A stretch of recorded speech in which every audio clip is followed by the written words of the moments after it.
బాబు పాలూరి గారు, జూలై మొదటి వారంలో ఆంధ్రప్రదేశ్ గనుల శాఖ నుండి ఫైళ్ల దగ్ధం కార్యక్రమం అనేది ప్రారంభమైంది. ఈ రోజు వరకు కూడా నిరంతరం రాష్ట్రంలో ఎక్కడో ఒక చోట గ్రామ పంచాయతీ కార్యాలయంలో, మండల కార్యాలయంలో ఎక్కడో ఒక చోట అనేది ఫైళ్ల దగ్ధం కార్యక్రమం అనేటట్టు మాత్రం చోటు చేసుకుంటుంది. అగ్ని ప్రమాదాలు అయితే ఆఫీసులలో ఎందుకు జరుగుతుందనేటటువంటి ప్రశ్న ఉత్పన్నమవుతుంది.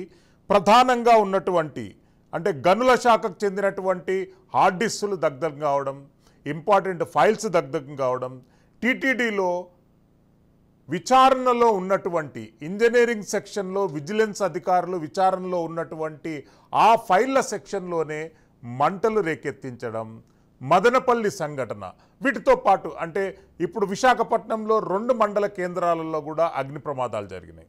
బాబు పాలూరి గారు, మీరు ఎట్లా చూస్తారండి ఈ వ్యవహారాన్ని? నమస్తే సార్ శ్రీశైలం గారు, అలాగే ప్యానెల్లో ఉన్న సభ్యులకి, రాజ్ న్యూస్ వీక్షిస్తున్న ప్రేక్షకులందరికీ కూడా గుడ్ ఈవినింగ్. సార్, ఇప్పుడు అంటే ఒకప్పుడు మనం ఏంటంటే ఫలానా ఊర్లో ఫలానా మండలంలో కొన్ని ఇన్ని పురిళ్ళు దగ్ధం అని చెప్పి వినేవాళ్ళవి. ఇప్పుడు అన్ఫార్చునేట్లీ ఎంఆర్ ఆఫీసులు, కలెక్టర్, సబ్ కలెక్టర్ ఆఫీసులు, అలాగే టీటీడీ ఆఫీసు వాళ్ళ ఆ ఫైల్స్ దగ్ధం అనేది నిజంగా వినాల్సి వస్తుందంటే చాలా బాధాకరం.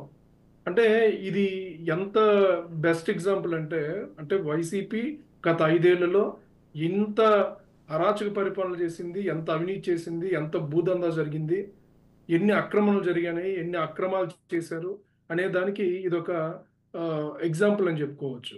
ఎందుకంటే ఈరోజు ఎక్కడికక్కడ అంటే విచారణ ఎక్కడ జరుగుద్దో అనుకుని డౌట్ వస్తుందో అక్కడ ఆఫీసులు ఫైళ్ళు దగ్ధం అవుతున్నాయి.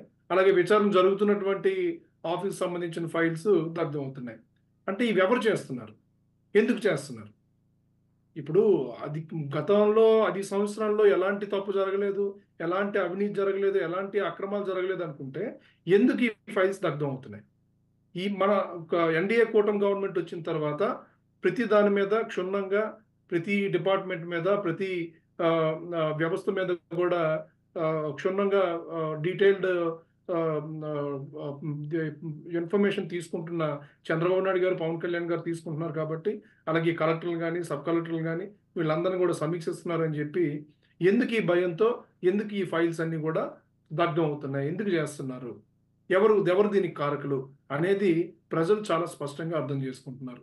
ఇప్పుడు అర్థం చేసుకోవాల్సింది ఏంటంటే వీళ్ళు ఎన్ని ఫైల్స్ దగ్ధం చేసినా, ఏం చేసినా కూడా తప్పు చేసిన వాళ్ళు దొరక తప్పదు. ఎందుకంటే బాధితులు చాలా మంది బయట గగ్గోలు పెడుతున్నారు, వాళ్ళు అర్జీలు పెట్టుకుంటున్నారు.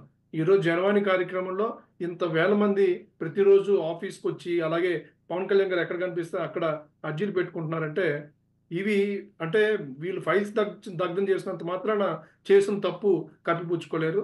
వీళ్ళు అడ్డంగా దొరికిపోవడానికే వైసీపీ వాళ్ళు చేస్తున్న పని అని చెప్పి నేను అనుకుంటున్నాను. ఎవరైతే అవినీతి అధికారులు ఉన్నారో వాళ్ళు ఎప్పటికైనా బుద్ధి తెచ్చుకొని ఇలాంటి వాటిని ఎంకరేజ్ చేయకుండా తప్పనిసరిగా మీరు సరెండర్ అవ్వండి. ఫలానా విషయంలో ఫలానా ఎమ్మెల్యే, ఫలానా మంత్రి మమ్మల్ని ఇలా ఇబ్బంది పెట్టడం వల్ల ఇలా చేయాల్సి వచ్చిందని చెప్పి సరెండర్ అవ్వండి. సరెండర్ అవడం వల్ల మీరు వ్యవస్థకి ఎంతో కొంత బాధ్యతతో మీరు జీతం తీసుకుంటున్నందుకు ప్రజలకి, అలాగే ఇటు ప్రభుత్వానికి మంచి చేసిన వాళ్ళు అవుతారు. దయచేసి అధికారులందరికీ కూడా మేము జనసేన పార్టీ తరఫున కోరుకుంటుంది ఏంటంటే ఇలాంటి విష సంస్కృతిని, ఇలాంటి తప్పుడు సంస్కృతిని, తప్పుడు సంకేతాలని దయచేసి వ్యవస్థలకు కానీ ప్రజలకు కానీ ఇవ్వద్దని చెప్పి నేను రిక్వెస్ట్ చేస్తున్నాను. ఎందుకంటే ఆల్రెడీ తప్పు జరిగింది. గత 5 ఏళ్లలో జగన్మోహన్ రెడ్డి కానీ, అలాగే జగన్మోహన్ రెడ్డి తాలూకు అనుయాయులు ఎవరైతే ఉన్నారో వాళ్ళందరూ కూడా భయపెట్టో, లేకపోతే మభ్యపెట్టో, లేకపోతే ప్రలోభాలకు గురి చేసో అధికారులతో తప్పులు చేయించారు. అయిపోయింది ఏదో అయిపోయింది.